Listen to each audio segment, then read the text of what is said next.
Hi friends, அனைவருக்கும் வணக்கம். நம்ம போன வீடியோல பரமார்த்த குரும் அவருடைய 5 சீடர்கள் கதையை தான் பார்த்துட்டு வந்தோம். இப்ப அந்த கதையோட தொடர்ச்சி தான் இந்த வீடியோ. கதைக்குள்ள போகலாங்களா? போன கதையில கடைசியில உப்பு எப்படி காணா போச்சு அப்படின்னு 5 சீடர்களும் குருவும் கணத்துல கைய வச்சு யோசிச்சுட்டு இருந்தாங்களாம்.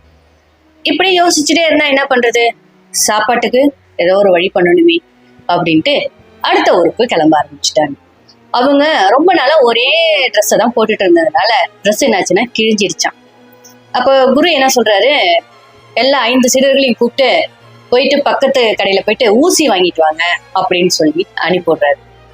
இந்த 5 சீடர்களும் வேகமா போயிட்டு கடையில போயிட்டு ஊசி கேட்கறாங்க. அந்த கடைக்காரர் ஊசி எடுத்து கொடுக்குறாரு. இது வாங்கி பார்த்தா இவ்வளவு சின்னதா தான் இருக்கு, ரொம்ப மெலிசாவும் இருக்கு. உடனே அந்த 5 சீடர்கள் சொல்றாங்க அந்த கடைக்கார்ட்ட, ஊசின்றது பெருசா இருக்கும், அதனாலதான் எங்க குரு எங்களை 5 பேரையும் அனுப்பிவிட்டாரு. நீங்க இவ்வளோண்டு கொடுத்து எங்களை ஏமாத்துறீங்க, ஒழுங்கா கரெக்டான ஊசியை கொடுங்க அப்படின்னு சொல்லி அந்த கடைக்காரர்கிட்ட வாக்குவாதம் பண்றாங்க. அவரும் திட்டி அனுப்பிடுறாரு. அப்புறம் பக்கத்து கடையில போய் கேட்கறாங்க. பக்கத்து கடைக்காரங்களும் அதே தான் ஊசி எடுத்து கொடுக்குறாங்க. இது சின்னதா இருக்கு, எங்க குரு பெருசா இருக்கும், எங்களை ஒரு ஆளால் தூக்கிட்டு வர முடியாதுன்னு சொல்லிதான் எங்க 5 பேரையும் அனுப்பிவிட்டு இருக்காரு அப்படின்னு சொல்லி அவங்கள்ட்டையும் வாக்குவாதம் பண்றாங்க. அங்க சுத்தி இருந்த எல்லா கடையிலையும் ஒரு கடையா போயிட்டு ஏறி இறங்குறாரு. இது எல்லாத்தையும் ஒரு கடைக்காரர் பார்த்துட்டு இவங்களே பார்த்துட்டு இருக்காரு. அப்ப அந்த கடைக்கு போயிட்டு அவங்கள்ட்டையும் கேட்கிறாரு, ஊசியை கொடுங்க அப்படின்ட்டு. உடனே அந்த கடைக்காரரு, இவங்க உலக அனுபவம் இல்லாதவங்க போல இருக்கு, அறிவு இல்லாதவங்க போல இருக்கு, இவங்க என்னதான் சொன்னாலும் நம்ப மாட்டேங்கிறாங்க அப்படின்னு யோசிச்சுட்டு பக்கத்துல ஒரு பெரிய பனைமரம் வெட்டி போட்டிருக்காங்க. அதோ பாருங்க, அதுதான் ஊசி, எடுத்துட்டு போங்க அப்படின்னு சொல்லிடுறாரு. இவங்களும் அந்த பனைமரத்தை போயிட்டு தூக்க முடியாம தூக்கி பண்ணி குரு கிட்ட கொடுக்குறாரு.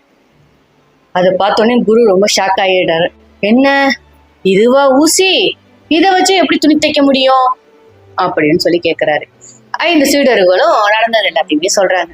ஓஹோ, இந்த ஊர்ல இதான் ஊசியா இருக்கும் போல இருக்கு அப்படின்ட்டு எல்லாத்தையும் ஓரம் கட்டி வச்சுட்டு, சரி சாப்பாட்டுக்கு என்ன பண்றது அப்படின்னு யோசிச்சுட்டே இருக்கக்குள்ள இந்த ஊர்ல இருக்கிற எல்லாருடைய துணியும் வாங்கி எடுத்து நம்ம அவங்கள்ட்ட கொடுத்து காசாக்கி நம்ம அதுல வர்ற வருமானத்துல சமைச்சு சாப்பிடலாம் அப்படின்னு முடிவு பண்ணி ஒரு வணிகர்கிட்ட போயிட்டு கழுதை வாங்கிட்டு வர்றாரு.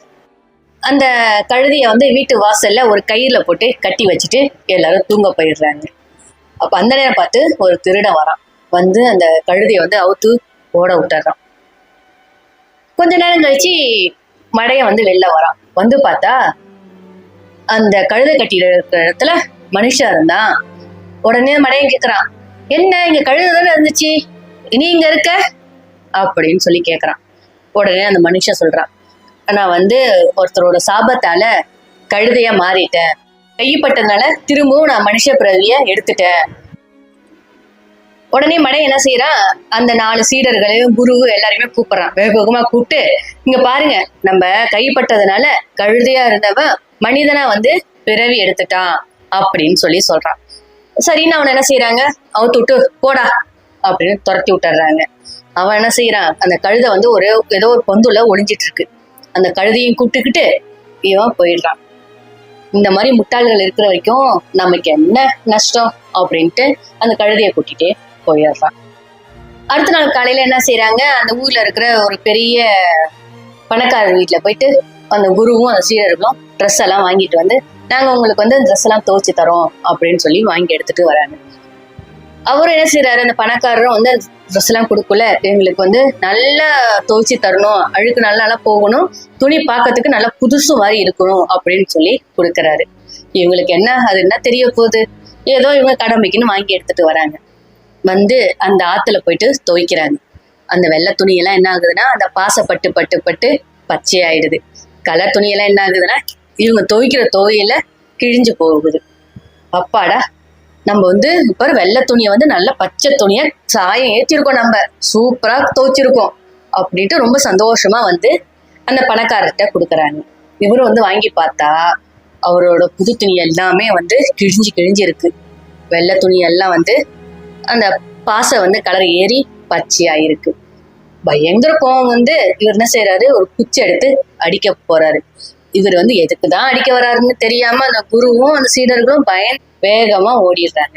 அந்த ஊரை விட்டுட்டு அடுத்த ஊருக்கு கிளம்பிடுறாங்க.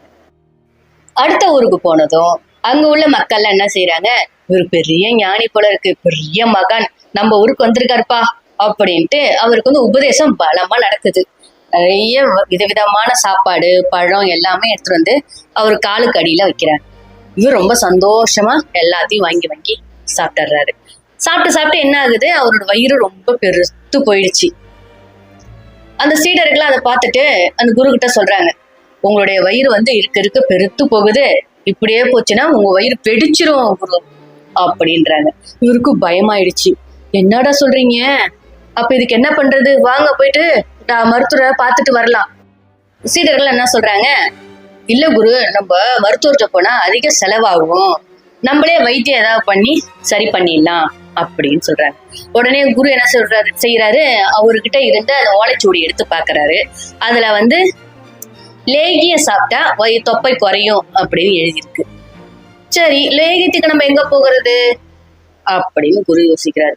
உடனே இந்த சீடர்கள்லாம் சொல்றாங்க, நாங்க காட்டுக்கு போயிட்டு அங்க ஏதாவது தழைங்கெல்லாம் இருக்கும், அதெல்லாம் பறிச்சுட்டு வரோம் அப்படின்னு சொல்லி காட்டுக்கு கிளம்பிடுறாங்க. காட்டுல போய் பார்த்தா எந்த தழை பறிக்கிறது, எதை வந்து நம்ம லேகியமா தயாரிக்கிறதுனே அவங்களுக்கு புரியல. சுத்தி சுத்தி சுத்தி பாக்குறாங்க, எதுவுமே அவங்களுக்கு தெரியாம இருக்கு. அங்க பக்கத்துல வந்து ஒரு பெரிய மகான் வந்து தியானம் பண்ணிட்டு உட்காந்துருக்காரு. பார்த்தா அவரோட வயிறு வந்து ரொம்ப ஒட்டி போயிருக்கு. உடனே இந்த சீடர்கள்லாம் வந்து அவர்கிட்ட போயிட்டு கேக்குறாங்க, வயிறு தொப்பையை குறைக்கிறதுக்கான இலை எங்க இருக்கு அப்படின்னு சொல்லி கேக்குறாங்க. இவர் தியானத்துல இருந்து கண்ணை முழிச்சு ரொம்ப கோவப்பட்டுட்டாரு. கோவப்பட்டு, இங்க எந்த தழை வந்து ரொம்ப நாத்தடிக்குதோ அதுதான் நீங்க தேடுற இலை அப்படின்னு சொல்லி திரும்ப தியானத்துக்கே போயிடும். இவங்களும் போயிட்டு ஒரு ஒரு இலையா மோந்து மோந்து பார்த்து எந்த இலையெல்லாம் நாத்தடிக்குதோ அந்த இலைய எல்லாத்தையும் பிச்சுட்டு வந்து லேகியம் தயாரிச்சு அதை குரு கிட்ட கொடுக்குறாங்க. குரு அதை கிட்ட எடுத்துட்டு போனீங்கன்னா ஒரே ஸ்மெல் அடிக்குது, பயங்கர நாத்தடிக்குது, இது எப்படிதானா சாப்பிடுறது அப்படின்னு சொல்லி கேட்கிறாரு. உங்க தொப்பை குறையணுமா இல்லையா, அப்ப நீங்க சாப்பிட்டுதான் ஆகணும் அப்படின்னு சீடர்கள் சொல்ல, குருவும் வந்து கண்ணை மூடிக்கிட்டு 2 உருண்டை 3 உருண்டை போட்டு சாப்பிடுறாரு. சீடர்கள்லாம் வந்து தொப்பையை குறைக்கிற லேகியம் தயாரிக்கிறாங்கன்னு அந்த ஊர் மக்கள், அங்க உள்ள ராஜாக்கு எல்லாருக்குமே தெரிஞ்சிருது. உடனே வந்து இவங்களும் வந்து காசு கொடுத்து அந்த லேகியத்தை வாங்கி சாப்பிட ஆரம்பிக்கிறாங்க. ராஜாவும் வந்து 2-3 உருண்டை வாங்கி சாப்பிட ஆரம்பிக்கிறாரு. உடனே அவருக்கு பயங்கர வயிறு வலி உண்டாயிடுது. இந்த லேகியத்தை சாப்பிட்டதுனாலதான் வயிறு வலிக்குது அப்படின்ட்டு அந்த குருவை போயிட்டு சிறையில 10 நாள் அடைச்சிடுறாங்க. அந்த குருவுக்கு வந்து சாப்பாடு தண்ணி எதுவுமே இல்லாம 10 நாள் சிறையில இருக்காரு. அந்த 10 நாள் முடிஞ்சு சீடர்கள்லாம் வந்து அவரை கூப்பிட்டு வர்றதுக்காக வராங்க. சிறைக்கு வந்து பார்த்தா குருவோட வயிறு ரொம்ப ஒட்டி போய் இருக்கு. சீடர்கள்லாம் வந்து அந்த குருவை பார்த்து, பாத்தீங்களா, நாங்க கொடுத்த லேகியத்தாலதான் உங்க வயிறு வந்து ஒட்டி போச்சு அப்படின்றான். உடனே குருவுக்கு கோவம் வந்துடுது. நானு 10 நாள் சோறு தண்ணி இல்லாம இருக்கேன், அதனாலதான் என் வயிறு வந்து ஒட்டி போயிருக்கு, என் கோவத்தை கிளப்பாதீங்கடா அப்படின்னு சொல்லி வீட்டுக்கு போக ஆரம்பிச்சிடுறாங்க. வீட்டுக்கு வந்ததும் அந்த ஊர் மக்கள்லாம் வந்து இவராலதான் வந்து ராஜாவுக்கு ரொம்ப உடம்பு முடியாம போச்சுன்ட்டு அந்த ஊரை விட்டு துரத்திடுறாங்க. இவரு அடுத்த ஊருக்கு போறாங்க. இந்த குருவும் 5 சீடர்களும் வந்து அடுத்த ஊருக்கு போறாங்க. அங்க போனா ஒரு சின்ன ஓலை குடிசை, அதுவும் வந்து ஓட்டையா இருக்கு, மழை பெஞ்சா உள்ள தண்ணி போகுமா, அந்த மாதிரி ஒரு குடிசையில வாழ்ந்துட்டு வராங்க. ஒரு நாள் நைட்டு சரியான மழை. அந்த மழையில உள்ள வந்து தண்ணி எல்லாம் போயிடுது. குருவுக்கு ரொம்ப வயசானதுனால அவர் எழுந்திரிச்சு டக்குன்னு எங்கேயும் போயிட்டு ஒதுங்க முடியல. அந்த தண்ணி பட்டு பட்டு பட்டு அவருக்கு ரொம்பவும் உடம்பு முடியாம போயிடுச்சு. விடுறதுக்கு ரொம்பவும் கஷ்டப்பட்டு படுத்திருந்தாரு. அதை பார்த்து அந்த 5 சீடர்கள் என்ன செய்யறாங்க, அவர் சுத்தி உக்காந்துக்கிட்டு கணத்துல கை வச்சுட்டு ரொம்ப பாவமா உக்காந்துருந்தார். அதுல மடையனுக்கு ஒரு கனவு வருது. யமன் வந்து பாசக்கயிறை வந்து நம்ம குரு மேல போட்டு இழுக்கிற மாதிரி அவனுக்கு கனவு வருது. அந்த கனவு கண்டுட்டு ரொம்பவும் பயந்து அலறி சத்தமா கத்துறான், குரு குருவே குருவேன்னு பயங்கரமா கத்துறான். இவன் கத்துற சவுண்டை கேட்டு மத்த சீடர்கள் நினைக்கிறாங்க, நம்ம குரு செத்து போயிட்டாரு அப்படின்ட்டு ரொம்பவும் அவங்களும் கத்த ஆரம்பிச்சிடறாங்க.